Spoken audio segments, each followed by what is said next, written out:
There's so many examples of where Jesus met with women that he shouldn't, like from a cultural standpoint, shouldn't have been even engaging with, let alone be talking to, right? What about children? Children were worth less than dirt back then. He always called for the children.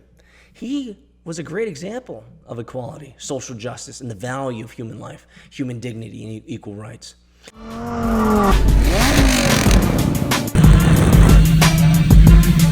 I've built many startups. Most of them have failed. And so Bitcoin is exactly the place that I like to be. We're going to end it right there.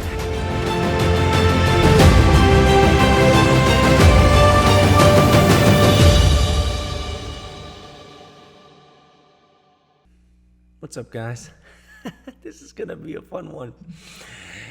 You should read the Bible. Yep. You should read the Bible. Okay.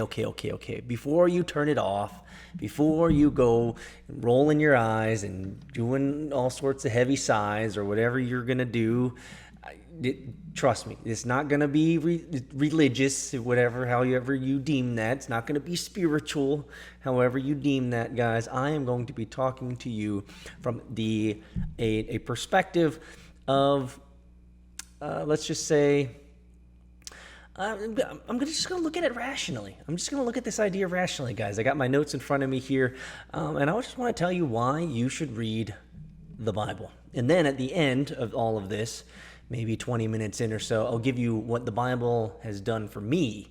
So we're going to give you a good 15 minutes or so on this, talking about why you should read the Bible. And then I'll give you my personal stuff at the end. How's that, guys? So we are in a world, guys.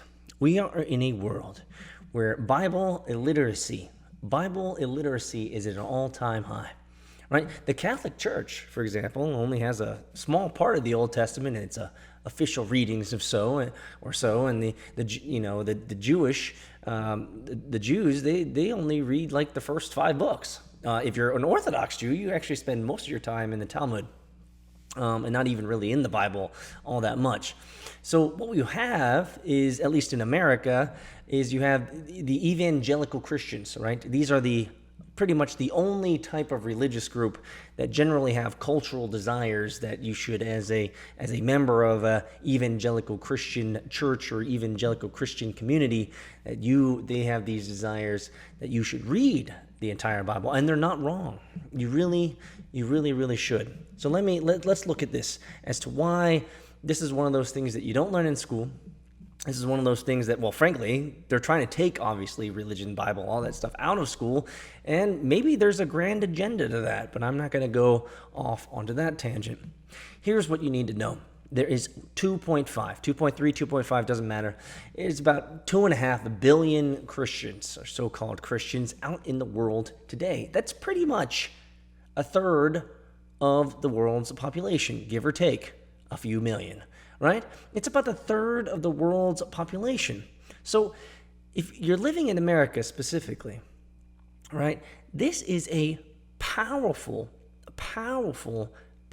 idea that in many ways, at least in America, so much of America has been formed, shaped by Christian thinkers, God thinkers, individuals who had some relevance or some context or some experience engaging with the Bible, right? Let's just ask the question, merely ask the question, right? Where does Christianity today, if you're living in America, where does it permeate?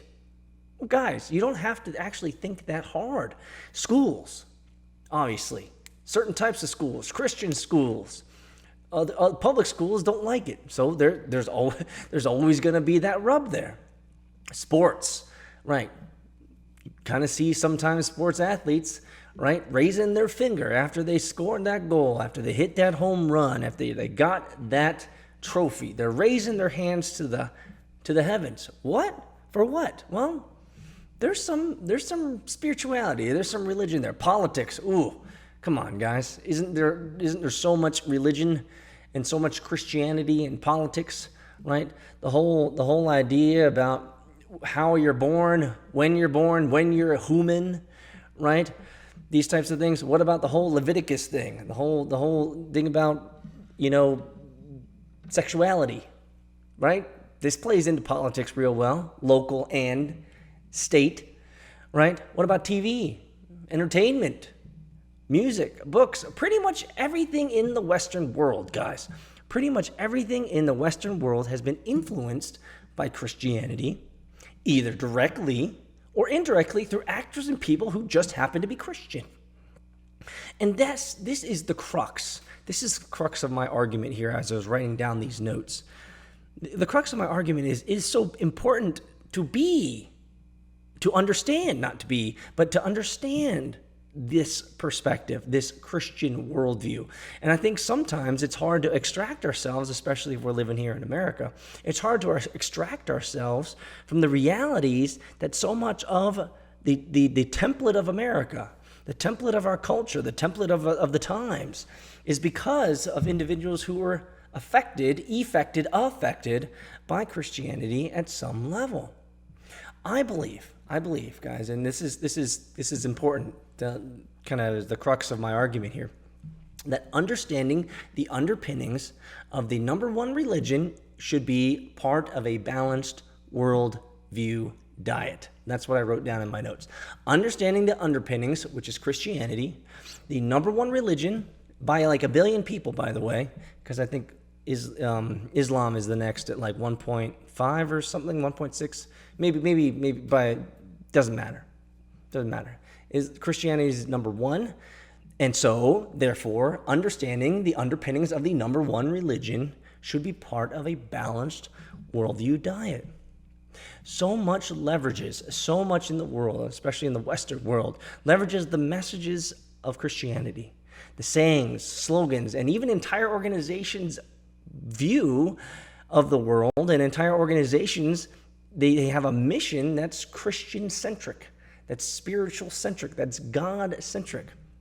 And frankly, and I think this is important, without biblical knowledge, you often fall victim to the misinterpretation by the world's finest, the Mockingbird mainstream media, right?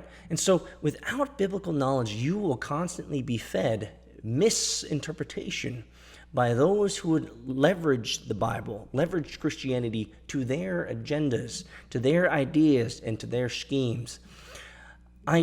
Even if I wasn't a Christian, even if I wasn't who I am today, I would still study the Bible. I would still dig into it. Actually, one of my master's degrees, I focused a lot on world religions in my MDiv, and I spent a lot of time trying to understand and functionally decompose the different religions and where there was intersectionality, where there commonality, where there was alignment and where there was misalignment, and how the leaders within those particular religions, how the leaders and the godheads and all the representatives, how they managed and interpreted what the Word of God was to them.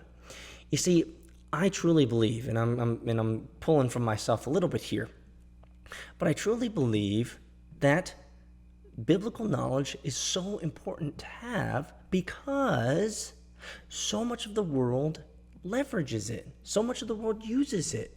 And I think we should be in the know. I wrote a couple of ideas down here that might help liven up the debate. Well, do you like to debate? Actually, that should be it. Do you like to debate? Do you like to discuss things with other people? Were you that type of individual that likes to take a side and through apologetics be able to defend your side? Maybe that's going too far. Maybe that's just me. But there are people who like to debate. There are people who like to understand things. So then in my view, that understanding the Bible should be essential if you love to discuss things and you love to debate. The greatest understanding of good versus evil is found, in my opinion, in the Bible. The greatest heroes of all the Bible, right? The greatest heroes of all the Bible argued, reasoned, pleaded, and fought with God. They all did. So if you like to debate, if you like to discuss, if you like to try to debunk things, if you like to have conversations, deep conversations about things of the world, and certainly part of the world is Christianity, faith, and spirituality, and these types of things, well, guess what? We had lots of examples of that in the Bible. For example, Job. You might know about Job. Job questioned God's justice and mercy, did he not? Did he not? Did he not ask God, like, what's going on, bro? Why are you doing this? What about Abraham? Abraham demanded that God be merciful to Sodom. He did. Abraham demanded to God. Man, he liked to debate. He liked to have those conversations. What about Moses? Moses in the Bible, he negotiated with God at the burning bush. Do you remember that? What about Gideon demanding divine proof before going to war? Show me proof, God, that you're alive. And so there are many individuals. These are just 4 examples that I wrote down that came to mind. But there are many examples of individuals who fought with God. Oh, you know what? One of the things that I love about the Psalms, and David, who wrote the Psalms, you know, one of the things that I love the most is he gave God his full heart. He talked to God like it was like a personal relationship. It was really, really cool. And I think one of the coolest things about David's example within his relationship with God, and you can see this clearly as day, if you read it for what it is. He argues with God. He gets mad at God. He talks to God like he's a friend. He talks to God like he's a foe.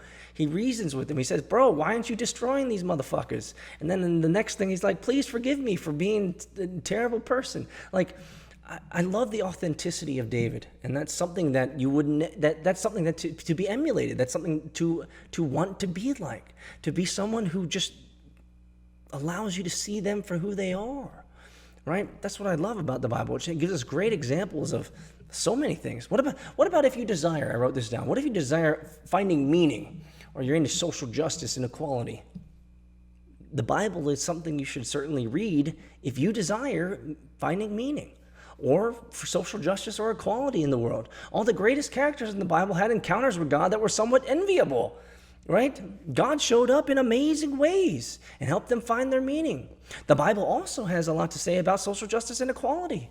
What about, the Bible has a lot to say about the value of human life, human dignity, equal rights for everyone. Jesus was one of the best examples of showing that children were valuable, and even women too, right? There's so many examples of where Jesus met with women that he shouldn't, like from a cultural standpoint, shouldn't have been even engaging with, let alone be talking to, right? What about children? Children were worth less than dirt back then. He always called for the children. He was a great example of equality, social justice, and the value of human life, human dignity, and equal rights. What about the Apostle Peter? The Apostle Peter in the New Testament, right? He was shown the value of equality of person, right? The Lord showed him that he should not call unclean that which God had called clean, right? Paul and his Damascus conversion, he found purpose. God gave him purpose. Like, these are amazing stories that should be read. These are amazing stories of human transformation. And whether you believe divine inspiration or not, the Bible is something that is part of the collective conscious of the West. The collective conscious of the West, guys. And it permeates so much thinking. For those who have listened to me on podcasts, I've had people call me out and say, wow, it sounds like you're pulling from, the Christian X or Christian Y or Christian Z. It's like, well, it's just part of where I am, part of who I am, right? It's just how I communicate. What about this? What if you desire for a better life?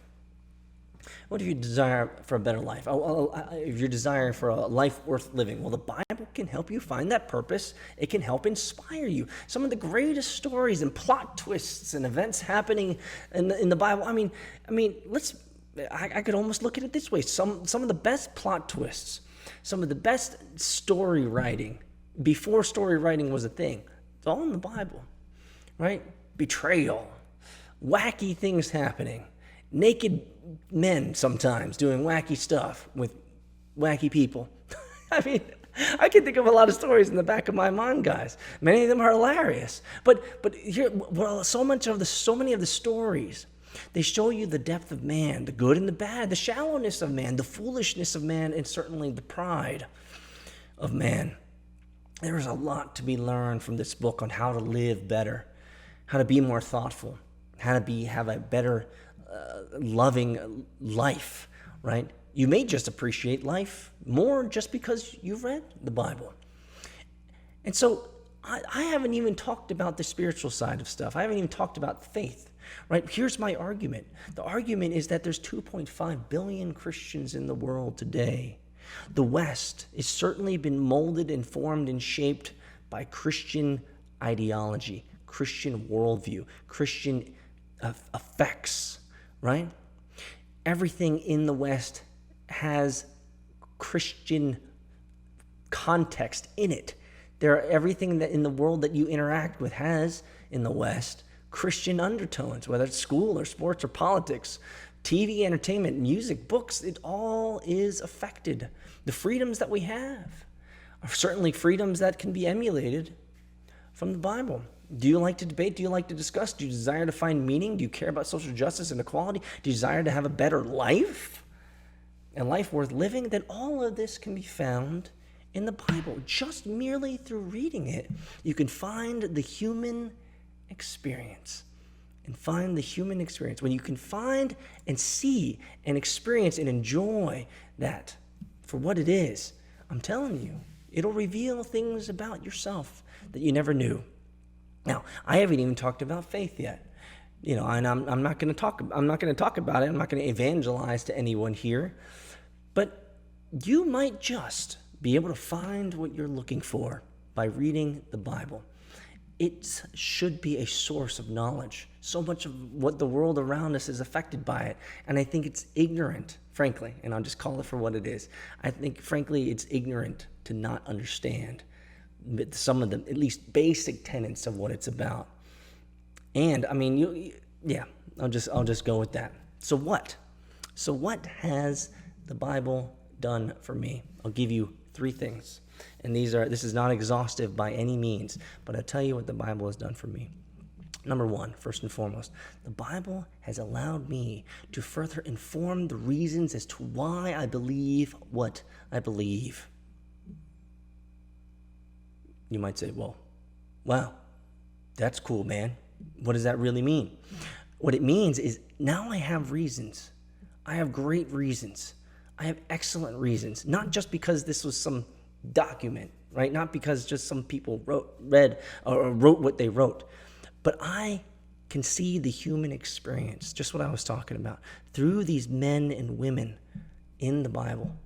And I can see why I do what I do. I can see why I'm flawed the way I'm flawed. I can see why I have broken thinking the way that I sometimes have broken thinking. Because men and women of the past who wrestled with God and met with God, met with this Christ figure, they still failed. It shows me that I'm not that special.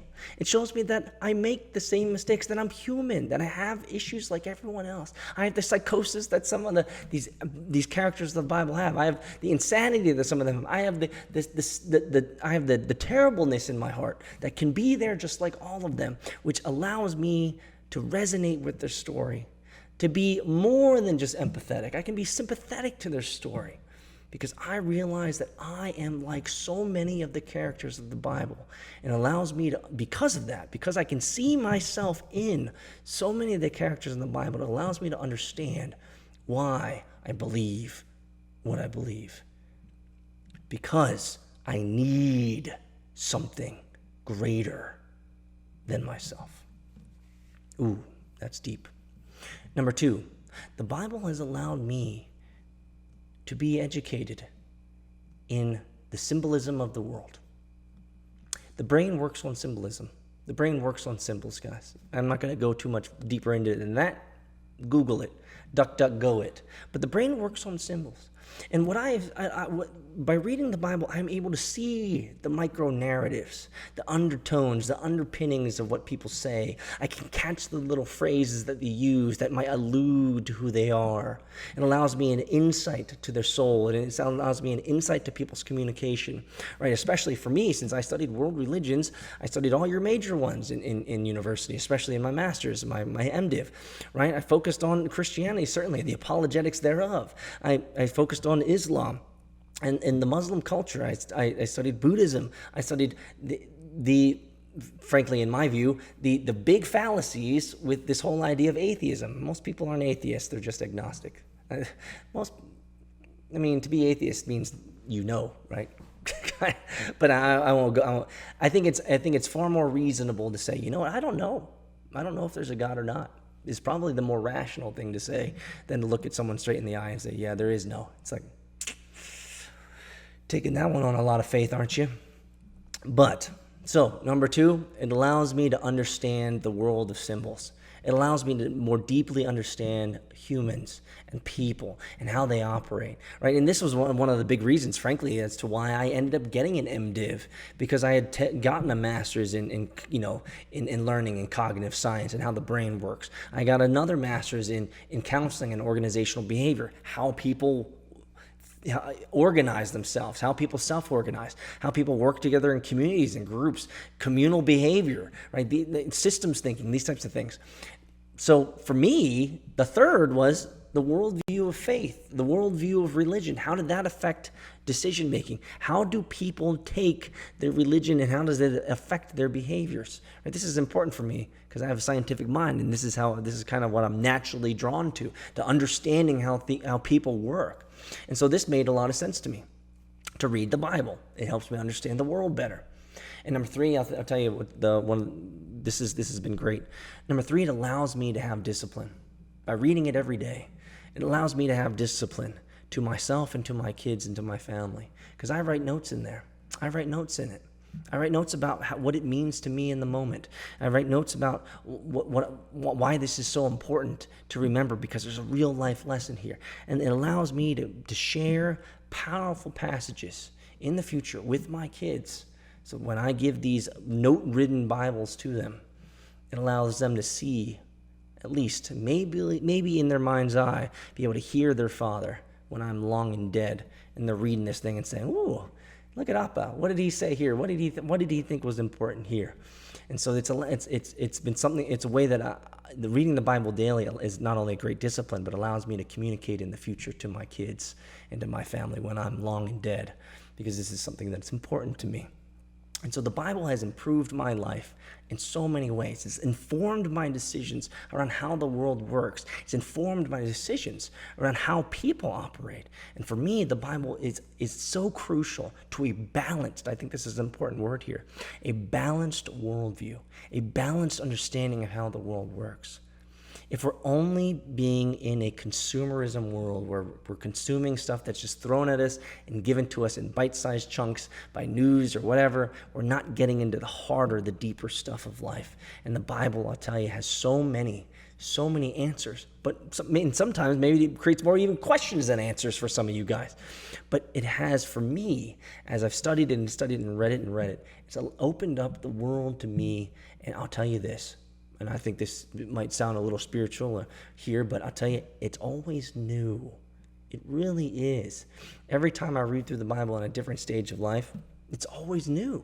It's always new. It speaks to me differently. It's like a powerful magnifying glass into my soul and a powerful mirror to look at myself and say, man, can you do better? Can you be better? Is this something you need to reflect on? Is this something that you need to improve on? Right? And so for me, the Bible is a great document. It's a great thing to be informed about, to be educated about.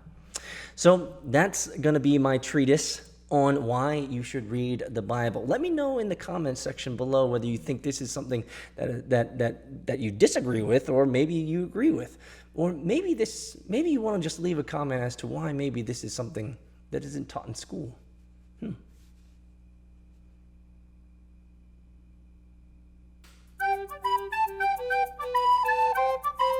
Thanks for listening to this episode of Things You Didn't Learn in School. Why reading the Bible is so important, in my opinion, to having a balanced worldview. Share this, subscribe, and I'll see you guys in the behind the scenes group. Peace out.